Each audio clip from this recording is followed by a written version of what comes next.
नमस्कार। कभी सोचा है कि भारत सरकार देश के कोने कोने में छोटे छोटे शहरों और गांवों तक इनोवेशन की एक नई लहर कैसे पहुंचा रही है? आज हम एक बहुत ही दिलचस्प मिशन की गहराई में उतरने वाले हैं, जिसका नाम है अटल इनोवेशन मिशन। चलिए मिलकर समझते हैं कि ये मिशन भारत के भविष्य को कैसे एक नई शक्ल दे रहा है। चलिए इसकी शुरुआत प्रधानमंत्री श्री नरेंद्र मोदी के इसी शक्तिशाली विचार से करते हैं। ये बात हमें सीधे इस मिशन के दिल में ले जाती है कि इसका असली मकसद न्यू इंडिया के सपने को पूरा करना है, और वो सपना पूरा होगा आज की युवा पीढ़ी की ऊर्जा और उनकी क्रिएटिविटी से।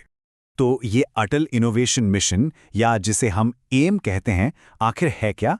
देखिए, ये भारत सरकार के थिंक टैंक यानी नीति आयोग का एक फ्लैगशिप इनिशिएटिव है। इसे 2016 में शुरू किया गया था और इसका एक ही बड़ा लक्ष्य है, पूरे भारत में इनोवेशन और एंटरप्रेन्योरशिप का एक कल्चर बनाना, एक ऐसा माहौल तैयार करना जो जमीनी स्तर से शुरू हो। तो आज हम इस सफर में क्या-क्या देखने वाले हैं? हम एम के विजन से शुरू करेंगे, फिर देखेंगे कि कैसे स्कूलों से इसकी नींव रखी जा रही है, कैसे नए बिजनेस खड़े किए जा रहे हैं और भविष्य के लिए इसके क्या बड़े प्लान्स हैं। तो चलिए शुरू करते हैं। तो सबसे पहले ये समझना जरूरी है कि एआईएम कोई एक अकेला प्रोग्राम नहीं है। इसका लक्ष्य है एक पूरा इकोसिस्टम, एक पूरा माहौल बनाना जहां नए नए आइडियाज पनप सकें, ठीक वैसे ही जैसे एक अच्छी जमीन पर एक बगीचा खिल उठता है। तो इसके पीछे की सोच क्या है? देखिए, विजन बहुत साफ है। पहली बात, स्कूलों में बच्चों को सिर्फ रटना नहीं बल्कि प्रॉब्लम सॉल्व करना सिखाना। दूसरी बात, यूनिवर्सिटी और इंडस्ट्री लेवल पर स्टार्टअप्स के लिए एक हेल्पिंग माहौल तैयार करना। एआईएम एक अम्ब्रेला की तरह काम करता है जो इन सारी कोशिशों को एक साथ ले आता है। और सबसे खास बात, ये सब कुछ पब्लिक प्राइवेट पार्टनरशिप के जरिए होता है, मतलब सरकार और प्राइवेट कंपनियां मिलकर काम करती है। तो चलिए अब इस इनोवेशन के पिरामिड की नींव पर चलते हैं, वो जगह जहां से ये सब शुरू होता है, हमारे स्कूल, जहां छोटे छोटे दिमागों में पहली बार क्रिएटिविटी की चिंगारी जलती है। तो ये अटल टिंकरिंग लैब या एटीएल होती क्या है? इसे स्कूल के अंदर एक हाईटेक प्लेग्राउंड समझिए। ये 6ठी से 12वीं क्लास के बच्चों को 3D प्रिंटर्स, रोबोटिक्स किट्स जैसी भविष्य की टेक्नोलॉजी से खेलने, सीखने और कुछ नया बनाने का मौका देती है। यहाँ जोर करके सीखने पर है, न कि सिर्फ किताबी ज्ञान पर। और सबसे अच्छी बात क्या है, 70% से ज़्यादा लैब्स सरकारी स्कूलों में हैं, ताकि इनोवेशन का मौका हर बच्चे तक पहुंचे। और ज़रा इस नंबर पे गौर कीजिए, पूरे देश के 722 जिलों में 10,000 अटल टिंकरिंग लैब्स। ये कोई छोटा मोटा नेटवर्क नहीं है। ये इनोवेटर्स की एक पूरी नई पीढ़ी तैयार कर रहा है जो कल के भारत को बनाएगी। ठीक है, तो स्कूलों में तो इनोवेशन की चिंगारी लग गई, लेकिन उन आइडियाज़ का क्या? उन्हें एक सफल बिजनेस में कैसे बदला जाए? इसका जवाब है अटल इंक्यूबेशन सेंटर्स। ये अटल इंक्यूबेशन सेंटर यानी AICS स्टार्टअप्स के लिए एक लॉन्च पैड की तरह है। ये वर्ल्ड क्लास फैसिलिटीज़ हैं जो यूनिवर्सिटीज़ और कॉर्पोरेट ऑफिसेज में बनाई गई हैं। इनका काम है नए नए स्टार्टअप्स को पालना पोसना ताकि वो एक टिकाऊ बिजनेस बन सकें। और इनका फोकस स्वास्थ्य, कृषि, ऊर्जा जैसे ज़रूरी सेक्टर्स पर है जहां इनोवेशन की सबसे ज़्यादा ज़रूरत है। AIC सिर्फ ऑफिस की जगह नहीं देते, बल्कि एक पूरा सपोर्ट सिस्टम देते हैं। यहाँ काम करने की जगह, लैब, इंडस्ट्री के एक्सपर्ट से मेंटरशिप, शुरुआती फंडिंग और बड़े बड़े इन्वेस्टर्स से जुड़ने का मौका, सब कुछ मिलता है। इसका लक्ष्य है कि ये सेंटर्स 5 साल में आत्मनिर्भर बन जाएं, ताकि ये लगातार नए स्टार्टअप्स को सपोर्ट करते रहें। और आज की तारीख में पूरे भारत में 72 AICs काम कर रहे हैं।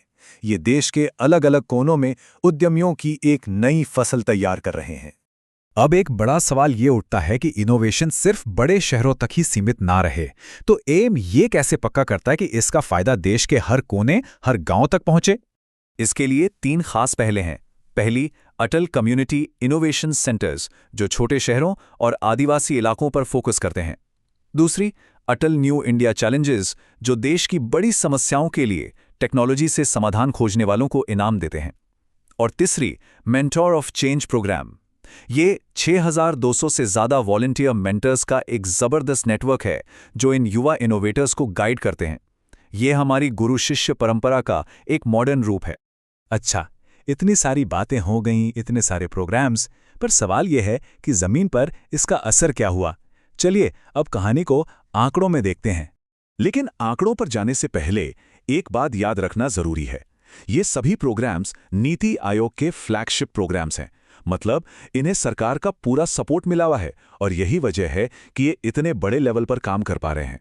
तो पहला नंबर, AIM ने 3,500 से ज़्यादा स्टार्टअप्स को सीधे सीधे सपोर्ट किया है। ये सिर्फ एक नंबर नहीं है, ये 3,500 सपनों के सच होने की कहानी है। और इन स्टार्टअप्स ने क्या किया? इन्होंने 32,000 से ज़्यादा नौकरियां पैदा की हैं। ये वो नौकरियां हैं जो सीधे सीधे देश की अर्थव्यवस्था को मजबूत कर रही हैं। और ये आंकड़ा तो और भी खास है। इनमें से 1,000 से ज़्यादा स्टार्टअप्स को महिलाएं लीड कर रही हैं। ये दिखाता है कि ये मिशन सिर्फ इनोवेशन ही नहीं, बल्कि बराबरी को भी बढ़ावा दे रहा है। लेकिन कहानी यहाँ खत्म नहीं होती। जो अब तक हुआ है वो तो बस शुरुआत है।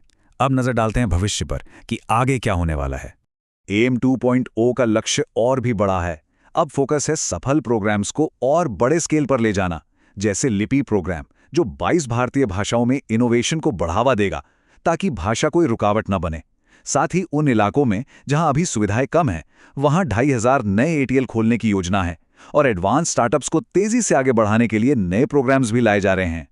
और ये सब हमें इस आखिरी लेकिन सबसे जरूरी सवाल पर लाकर छोड़ देता है। जैसे जैसे AIM 2.0 अपनी पहुंच बढ़ा रहा है, ये मिशन दुनिया के इनोवेशन मैप पर भारत की जगह को कैसे बदलेगा? क्या भारत अगला ग्लोबल इनोवेशन हब बनेगा? इसका जवाब तो आने वाला वक्त ही देगा। लेकिन ये देखना बहुत दिलचस्प होगा कि ये मिशन भारत को कहां तक ले जाता है।